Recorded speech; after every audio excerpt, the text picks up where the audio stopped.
Militarily Speaking, Season 2, Episode 2, Pikes Peak Small Business Development Center. This episode, we talk with Brandon Eldridge with Pikes Peak Small Business Development Center. Say that 5 times. I know it's going. I'm glad you have the popper device on your microphone today. No.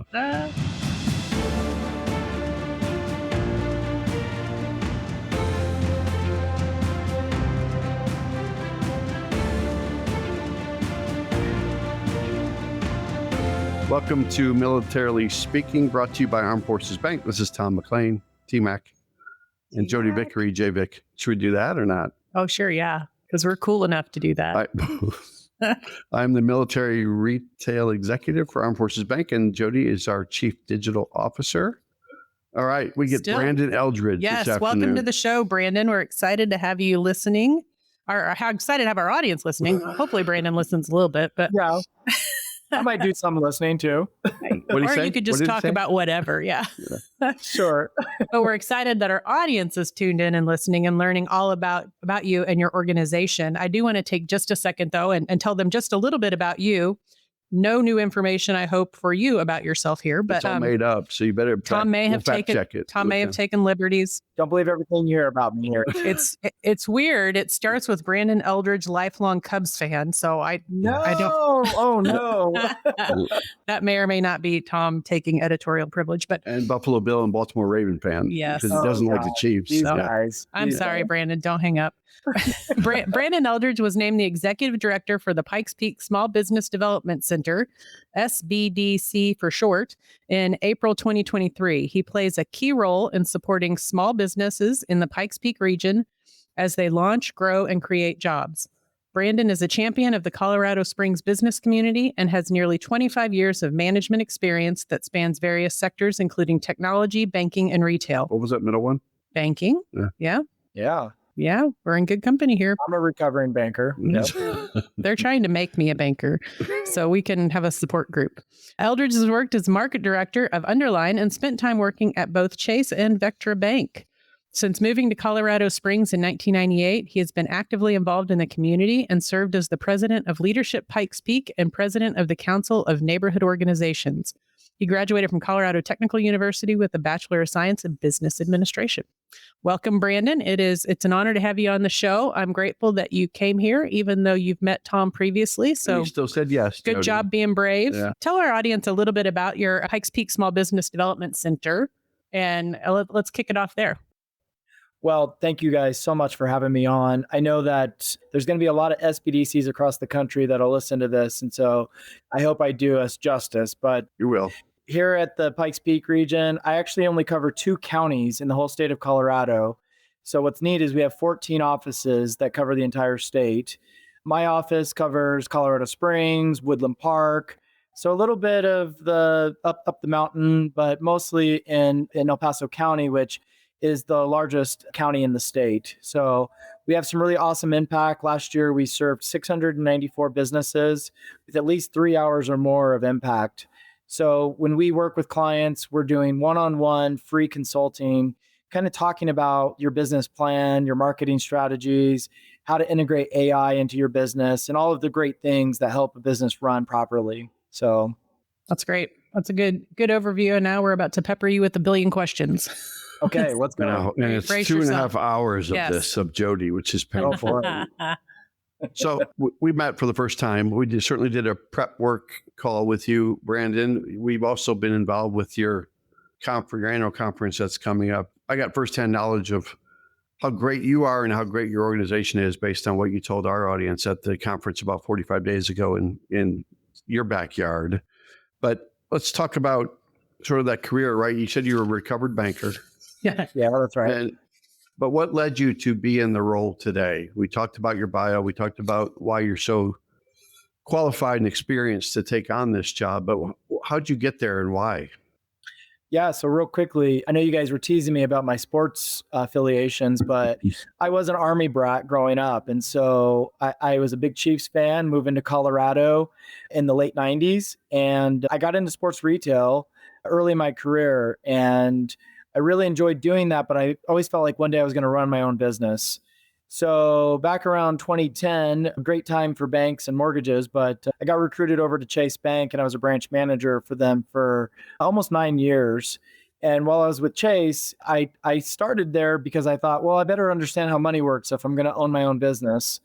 And I got hooked and I stayed there for a long time. And I loved what I got to do every day. And what really made it special was the community impact that I was starting to lean into.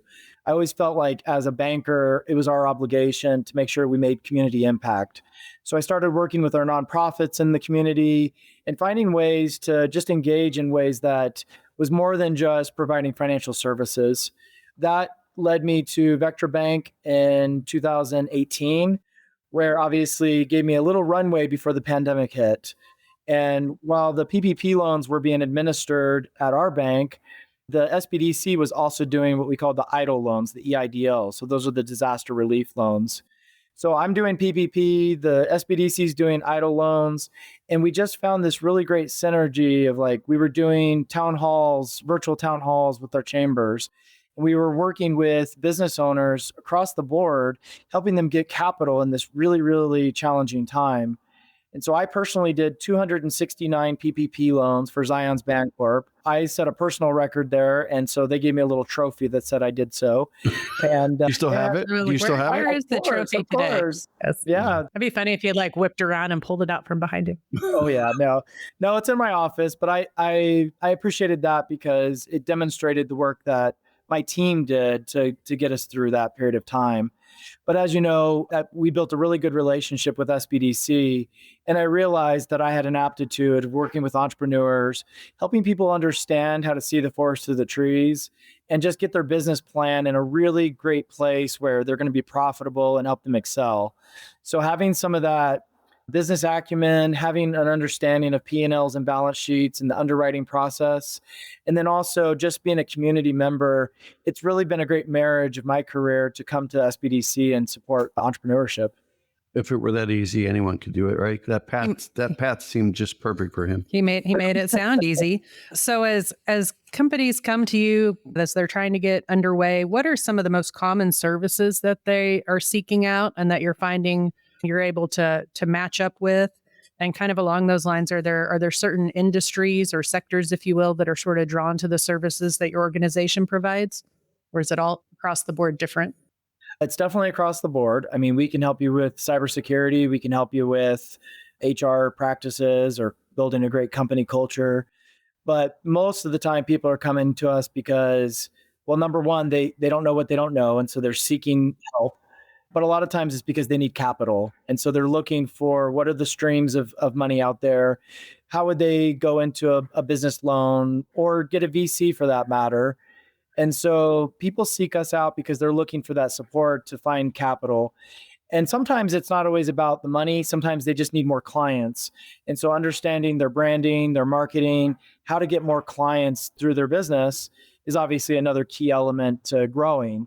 So people come to us all the time. They're like, how do I use this AI to create a really great marketing plan? Or how do I put together a P&L and balance sheet so that the bank feels confident with my loan package? And we walk through that in a very systematic way with our advisors.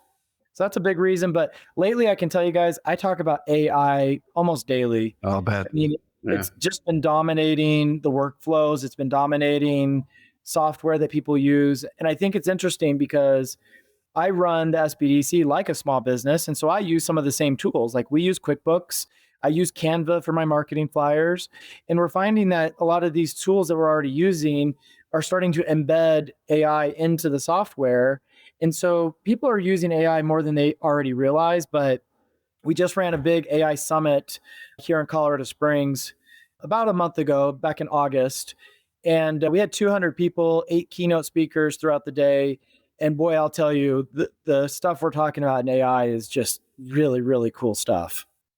Yeah, I don't think I know I don't even scratch the surface of understanding what it can do. I mean, we don't, yeah, it's it'll regularly that we go cool. through a bunch of hoops to do something in a way that we've always done it. And then somebody has the brilliant idea to say, hey, did you try ChatGPT or Copilot or whatever the case may be? And then you do that. And then you're like, oh, it did it in 5 minutes and it took me 5 hours. And then you try not to be, try not to be mad about it. That's right. Yeah. We came up with a mantra. So we work with our local BBB, and Jonathan Liebert and I, we have a mantra: is busy is the enemy of strategy. Mm-hmm. So if you get bogged down by busy work because you're not using AI, then it's removing your ability to do strategic planning and to really think big picture about your business. So we're talking about AI in ways that help alleviate that busy work. Yep. I'm writing that down. That might go on my whiteboard downstairs. I'll erase it. You have a pretty big shop there, though. I know you got regions around the country, over 1,000 SBDCs, and but you've also got. You talked about legal services that you AI. I know is in big demand, and cybersecurity is a big issue for businesses. But legal support you provide, right? A little bit. So SBDCs, you got to think about us as we're kind of the king of the DIYers. We're going to help you. We're going to teach you how to do it yourself. And while if you come to us and you need a marketing strategy, we're not going to make the marketing strategy for you. We're going to teach you how to really be intentional about that. It's the same thing with legal. We're not going to give you legal advice. We're not going to represent you in court if you're getting sued or if you're having a legal debate. But what we will do is, with our team of lawyers, is they'll tell you what you can and can't do in the state of Colorado and what is technically legal in our community.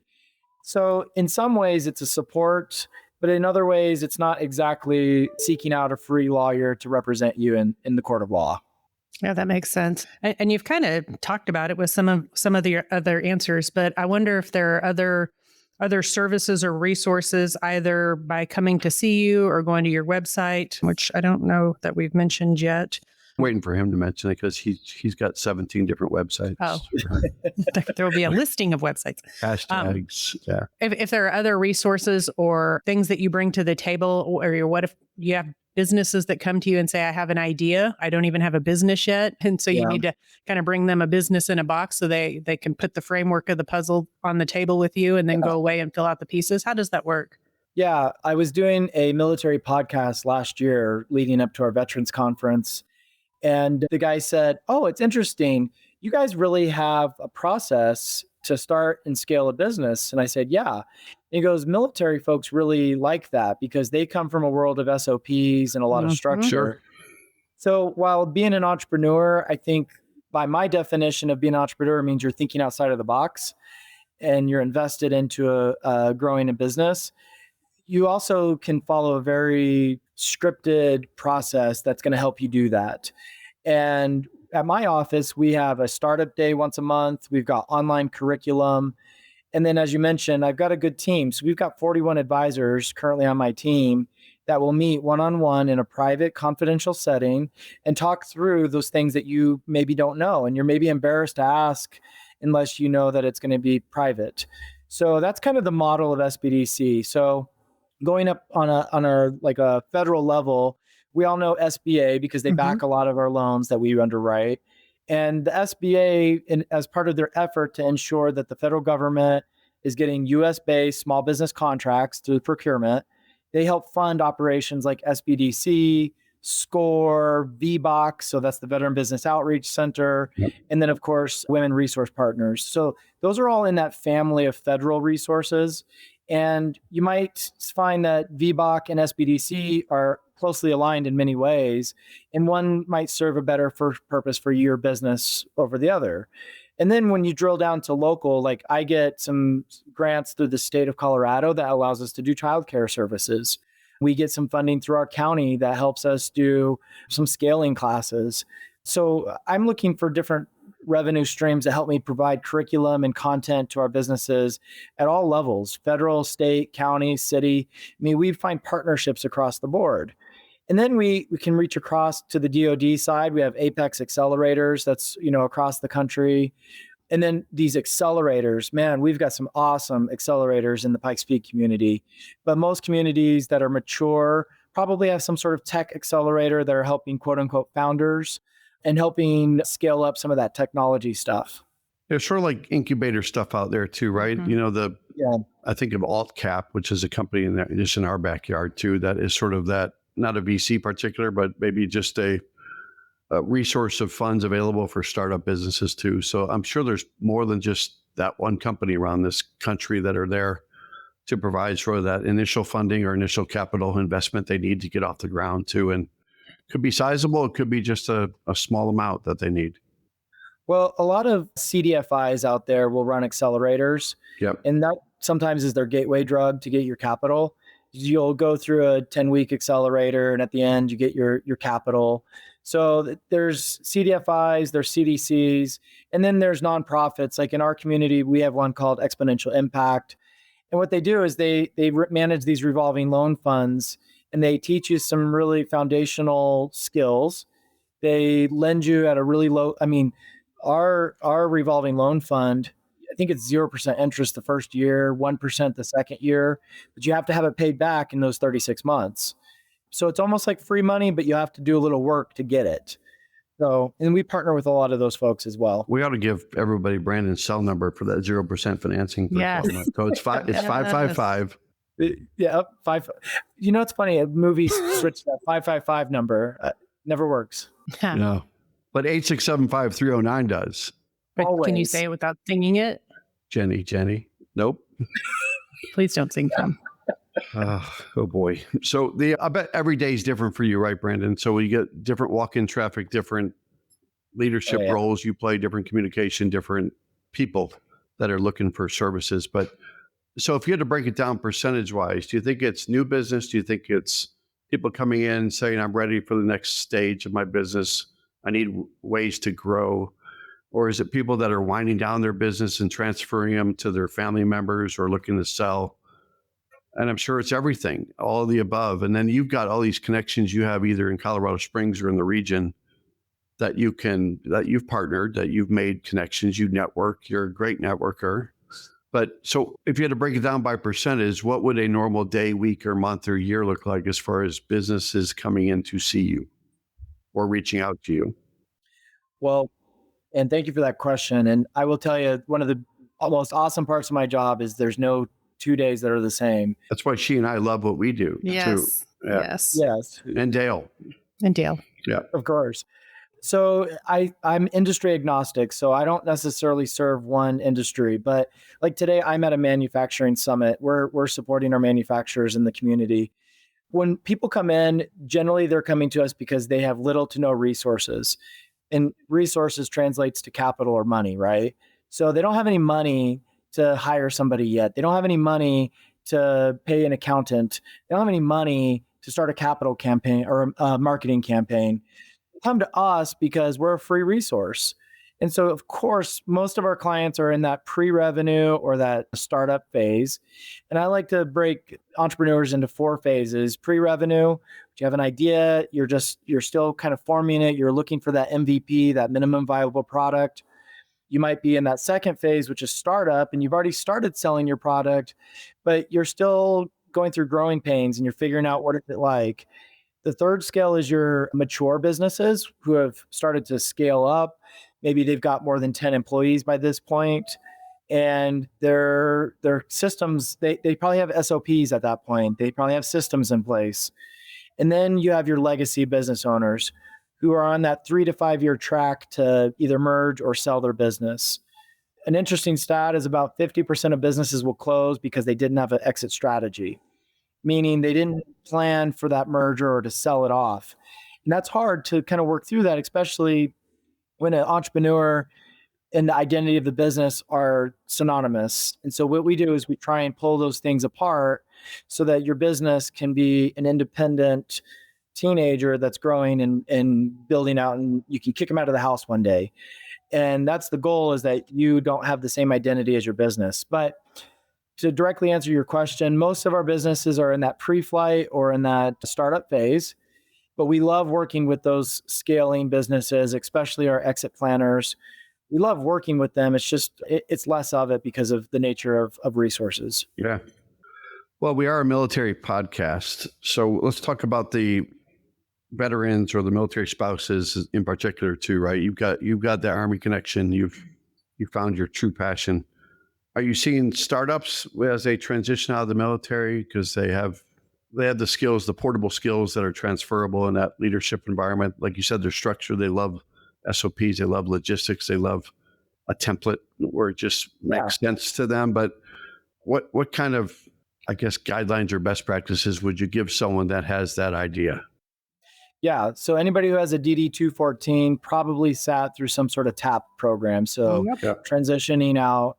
And what we do here in our community, because we do have 5 military installations, and just as a little caveat, 44% of the economy in the Pikes Peak region is tied to aerospace and defense.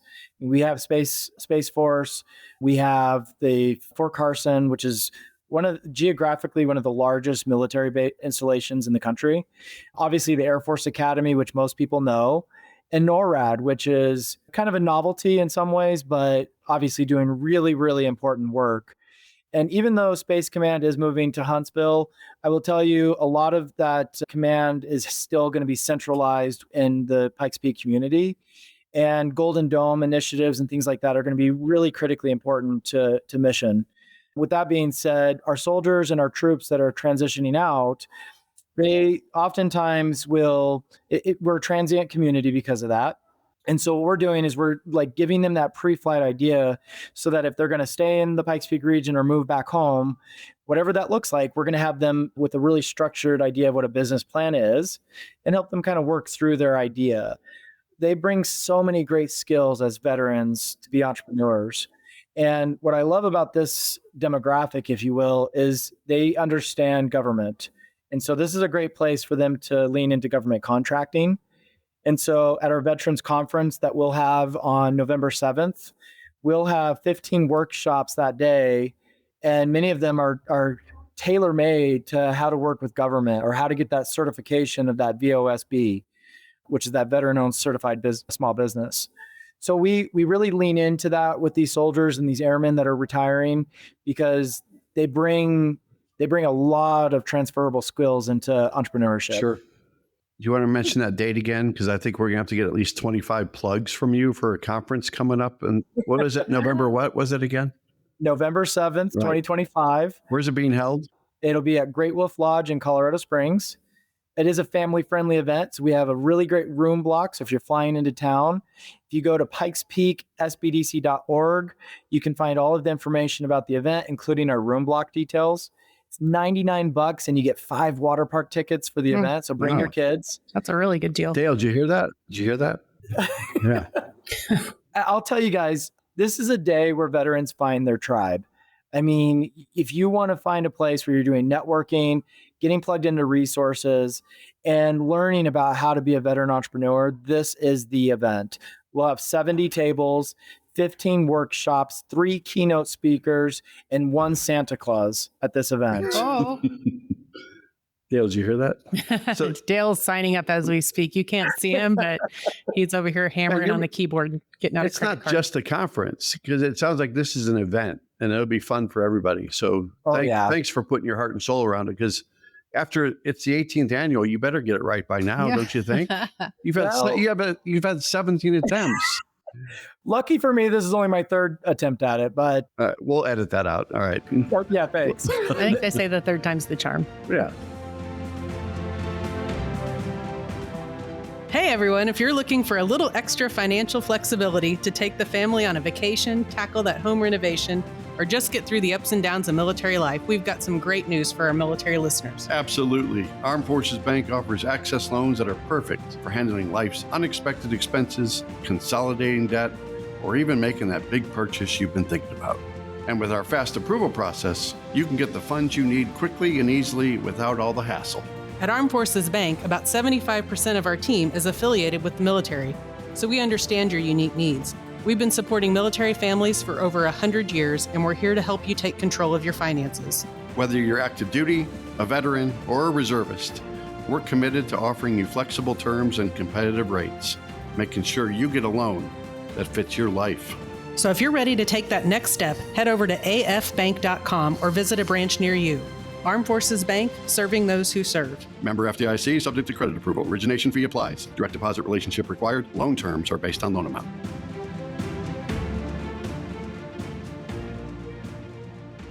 No, we'll have 400 people at this event, guys. It's really an awesome way to invest in your business.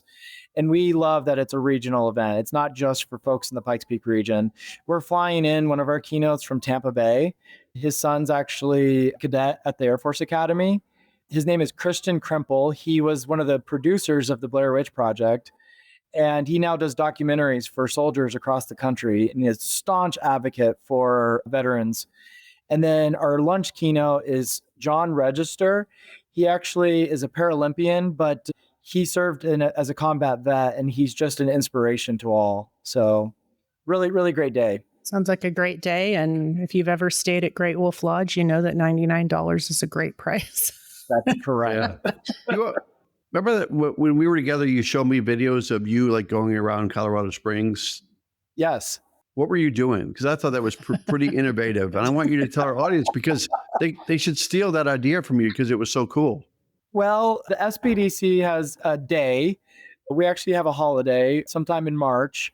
And so it's SBDC Day. And it's honestly a way for my office to give back to our advisors and give back to our stakeholders. And we have a lot of people that support our mission financially. So this year I created a box that kind of looks like a Happy Meal. Right. It's not a Happy Meal. So to be clear, McDonald's. But we were giving out boxes of joy that day. And we went to a lot of our banks, a lot of our stakeholders, and we dropped off little packages for everybody and did a little social media campaign. So if you're following on LinkedIn or Facebook, look us up. We're the Colorado SBDC serving the Pikes Peak region, and kick back to March of this year and you'll see our video series. So I want to talk about how you might partner with other SBDCs across the country. There are thousands of them. How do you collaborate with those peers? Are there learnings that you've experienced that are worth sharing here, both in your leadership capacity and just as you might have, I don't know if businesses transition and so you hand off? I don't know how that works, but how might you collaborate with them across the country? Yeah, so as you mentioned, there's about 1,000 SBDCs. And each state or sub-state has kind of a network. So the Colorado network is just one. I think California has 2 or 3. But we have an annual training event that we go to every year. So we were just in Orlando last month in September. And we have a big training event where it's 3 days and we do a lot of workshops and a lot of cross-pollination, if you will, amongst other SBDC centers. And so it's a great opportunity for me to meet others, learn what they're doing, and kind of take some best practices. And then I'm part of 3 interest groups as part of our larger network. So my office does cybersecurity. So I'm in a cybersecurity interest group.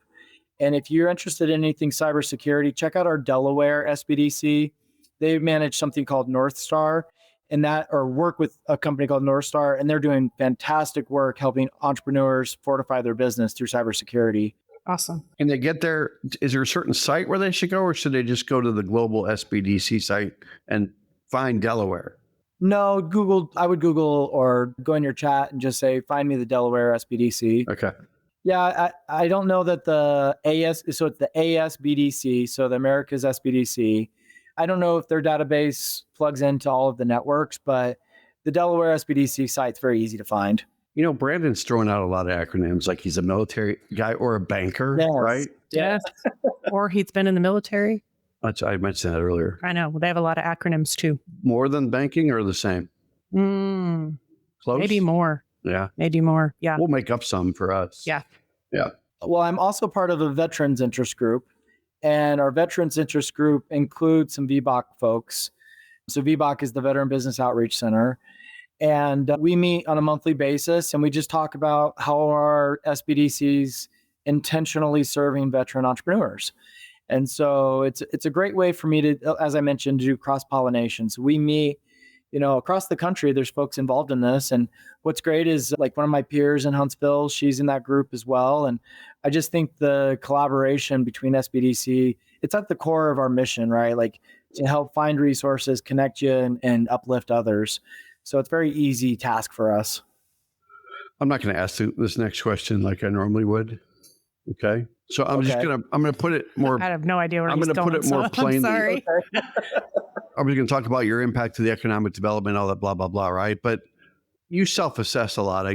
It seems like you're the kind of guy that would do that, right? And so what's the scorecard look like, or what does success look like? And I know you offer great services out there, but at some point you have to measure your impact or measure the success or get feedback, or the BBB gives you feedback, or your people that put Google ratings out there and talk about how great you are. But what is that scorecard? Because you probably just go through, like we talked about earlier, every day is something new. But when do you just sit back and say, wow, this is what we've done in my third year here, and I'm making sequential progress in how we're impacting lives and businesses? Well, as I mentioned, I'm pretty competitive. So I definitely keep track of numbers. And as a recovering banker, I like to look at those numbers. But the country's divided into 10 regions with the SBA. So I'm in region 8.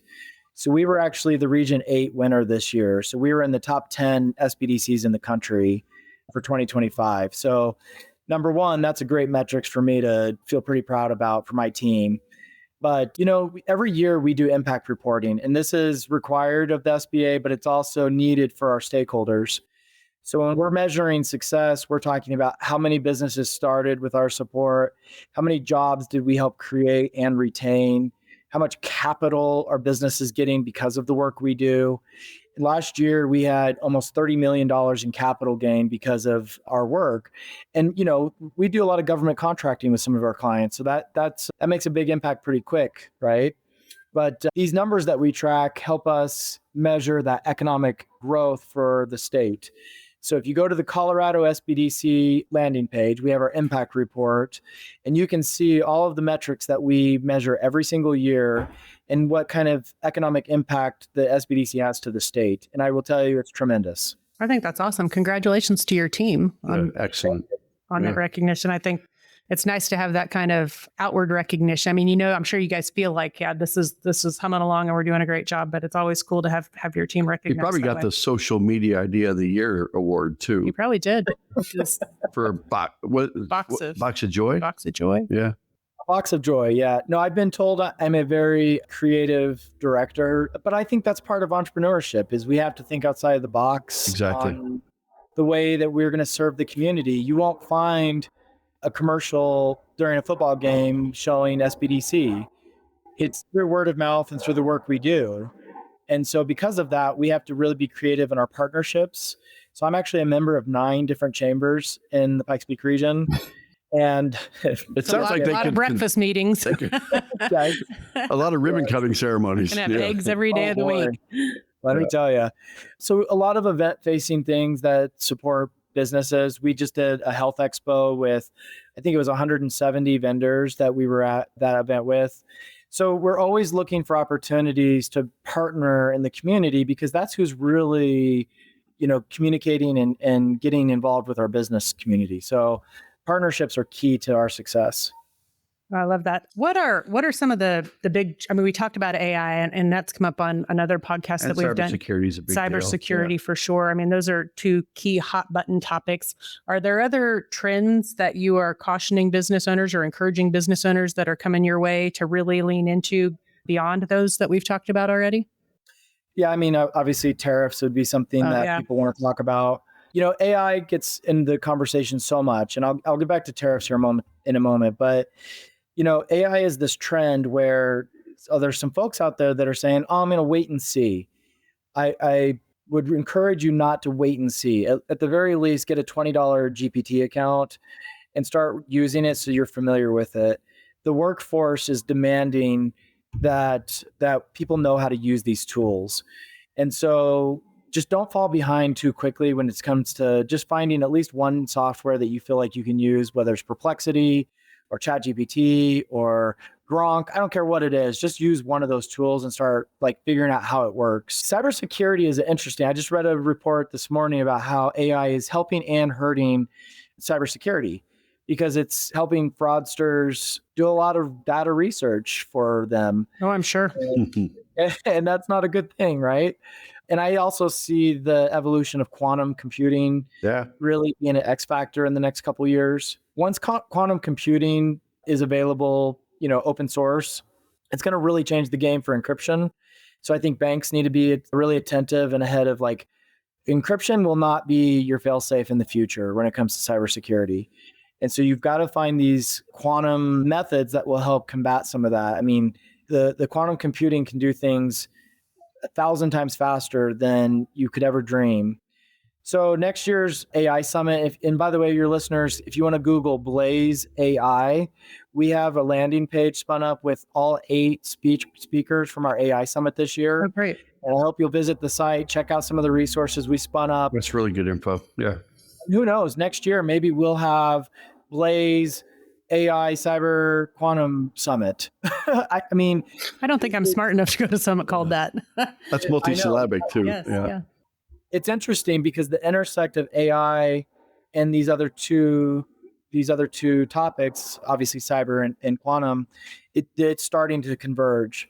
And people don't always know that they're even using AI anymore. And so I'm just really curious to see where we go over the next 2 years for small business. But yeah, check out the AI Summit. Next year, we're going to evolve it and make it even bigger and badder than ever before. Awesome. The jury's still out about quantum computing, but some recently said 5 years it'll be a thing. Some people said 10. But the way people, every day that goes by, it's like, okay, quantum computing's here in about a year. It just feels like it's going so fast. I think we're much closer than 5 years. I can tell you that there's at least 3 or 4 possibly quantum computers in Colorado alone that we know of. The problem is we don't even know of all the quantum computers that are out there because they're federal, and we're in a race. We're a race against our foes across the world. Sure. And we're in a race to make sure that we get ahead of this for security and for growth. And quantum is around the corner, my friends. I don't think I think 5 years is too far down the line. Well, you said you were a competitor. You said it the correct way. I can hear it in his voice. I know. Beat your foes, but also be ahead of your allies too, because you want to be the leader in this. Sometimes being a fast follower is okay too, but it's going to be an ever-changing, dynamic game out there too. So we're going to thank you. How's the weather out there today, by the way? Well, I'm outside. It's lovely. Colorado Springs gets 360 days of sunlight a year. Actually? Actually. Wow. Is that do I need to Google that, or is that true? Is that true? Go for it. Give it a shot. That's like a box of joy right there. That is a box of joy. That's a box of joy. I did skip over tariffs. Definitely. I'm curious what you have to say on that topic. Yeah. So I'm talking with a lot of folks that do manufacturing. And, the big push right now at the SBA is to transition away from international trade to U.S. manufacturing. Now, with that being said, our businesses that I'm supporting are having to go back to their manufacturers in India, in China, in Honduras, in Mexico, and Canada. And they're looking at them saying, there's something called like the cost per stitch. Well, what is the cost per stitch in Honduras versus India? And I can tell you that it's still half as much as it is in most cases in the United States. And so having the capacity to have the machinery and the talent in the United States to bring those manufacturing jobs here, it takes years. We actually have a local design shop called Creative Consortium. They ordered a printing machine 5 years ago from Sweden. They just got it. And wow. This machine is super cool, guys. When they print stickers, they're texturized. They're printing them on huge 100-foot-yard sheets. It took them 5 years to have that machine designed, built, and shipped to the United States just so that they can manufacture that here in the United States. That's crazy. So I think there will be some pain points, and I think our businesses need to be prudent with those decisions. And I respect anyone who's going through that. And I hope you're going through some really tough negotiations with your manufacturers abroad. But do what you can to help keep that cost from passing off to your clients as long as you can. Now, that doesn't mean that tariffs aren't a real thing. They are. And I think people need to be sensitive to that, especially when you see the cost of something go up as a consumer. We just need to be aware that our businesses that are serving in these spaces are trying really hard not to pass it off as much as possible. All right, final question. You ready? Yes. He might be a liar. He sometimes has follow-ups to follow-ups. Is there a game show that says that? Final question. No. Here's your final question. Ready? So Okay. I don't know if it should be a one-word answer or a one-sentence answer. If you had to give one piece of advice because you're the knower of all about how to successfully run a business, what would it be? I think if you decide to be an entrepreneur, that you need to recognize there are seasons to entrepreneurship. You're in your early phase, epiphany phase, or you're in your late phase. Whatever season you're in, acknowledge that, embrace it, and know that every season comes with challenges. I think it's like anything in life. You know, if you have young kids, you're in a season of raising young kids. If you have elderly parents in your home, you're in a season of caring for them. And the same can be true of entrepreneurship. I don't think that it's a glamorous thing, and it's very hard work, but it can be very rewarding. And I think it's something that can lead to independent financial success. I believe that there's 3 ways to financial freedom. It's real estate, building a great retirement portfolio, and entrepreneurship. And if you do that entrepreneurship thing really well and pour into it and really put in the hard work, it's very rewarding. So that's my advice. That's a great answer. That's a soundbite right there. That, and I literally am writing busy is the enemy of strategy on my board. So, yeah. Well, that just means you're going to have to find some more AI tools to help. I know. I'll have to do it on my non-work computer, though. I think we're on lockdown. Well, by the way, if we're talking acronyms, I'm going to call him a SME. SME. Oh, an SMB SME. Ooh. No, it's too much. You're welcome. Put it on a t-shirt. Yes. Put it on your business card. That's 3 new business opportunities that came out of your mouth I know. today. I'm going to just trademark everything that comes out of my mouth. Broadcast. Yeah. That was really good. A podcast that was accidental. for our fraud team. Yeah, broadcast. Yeah. Now Brandon's going to take it. I'll charge royalties. Oh my goodness. Is it time? It is time. So Brandon, this has been awesome. And we'd love to have you stick around for just a couple more minutes to play Military Minute with us. I promise. Okay. I promise it'll be a great time. Brandon, what is Military Minute? Do you have any idea? He's fearful. I'm guessing it's like minute to win it. You know, how many coat hangers can I hang at once? By the way, it just came to me. You know what that game show it says? Final answer. No. It's Who Wants to Be a Millionaire. Oh, yeah. Remember Final Answer. Final answer. Final answer. And what was the movie that was about Who Wants to Be a Millionaire? Oh, Slumdog. Slumdog Millionaire. One of the best movies of, at least one of the top 5,000 movies Far too much downtime is what I'm hearing.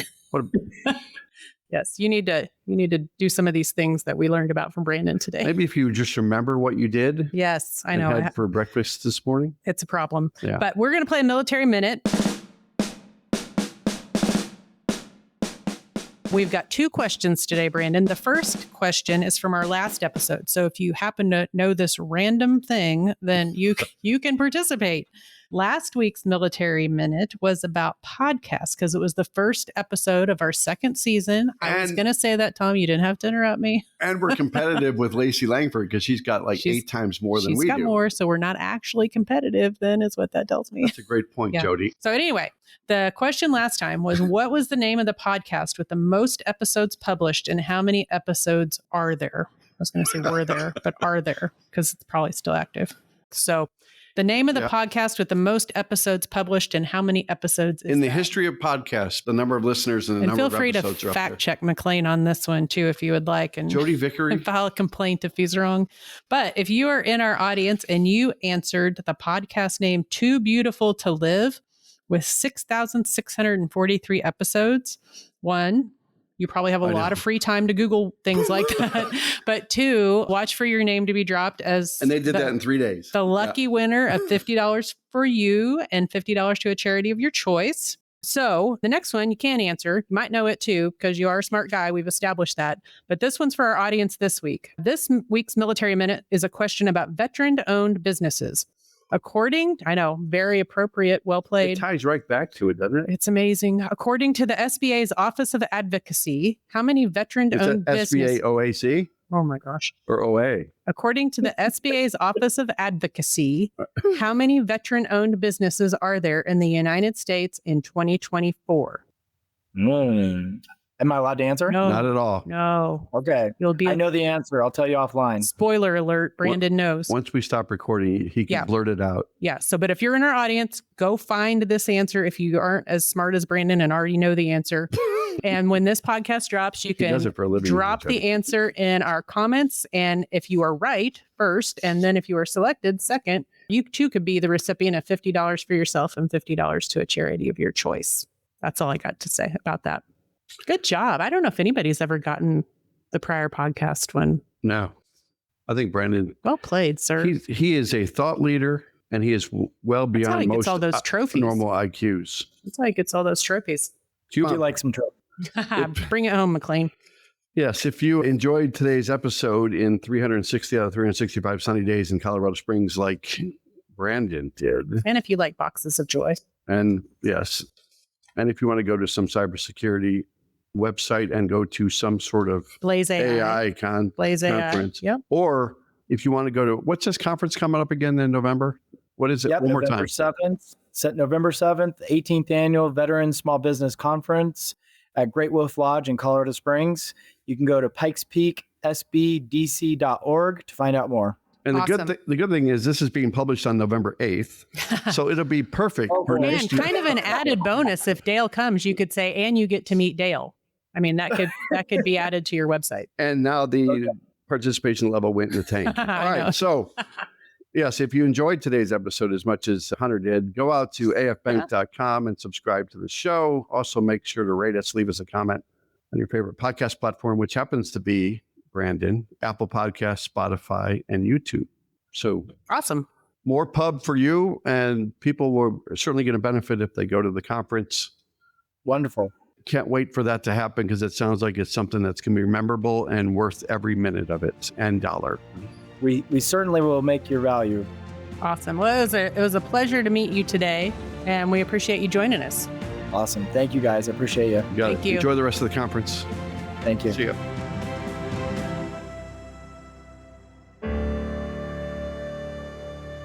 Copyright Armed Forces Bank, member FDIC, equal housing lender. All non-Armed Forces Bank owned apps, websites, company names, and product names are trademarks or registered trademarks of their respective owners. Their mention does not imply any affiliation with or endorsement by Armed Forces Bank of them or their products and services. They are merely used as examples of the many available apps, companies, and websites that offer similar services. Before using any app or website, you should carefully review the terms of use, data collection, and privacy policy. Apps may have an initial cost or in-application purchase features. This information is general in nature and is not intended to be legal, tax, or financial advice. Although Armed Forces Bank believes this information to be accurate, it cannot ensure that it could change. Statements or opinions of individuals referenced herein are their own, not Armed Forces Bank. Consult an appropriate professional concerning your specific situation and respective governing bodies for applicable laws, such as IRS.gov for current tax law. Armed Forces Bank, the Armed Forces Bank logo, and the Militarily Speaking logo are registered trademarks of Armed Forces Bank.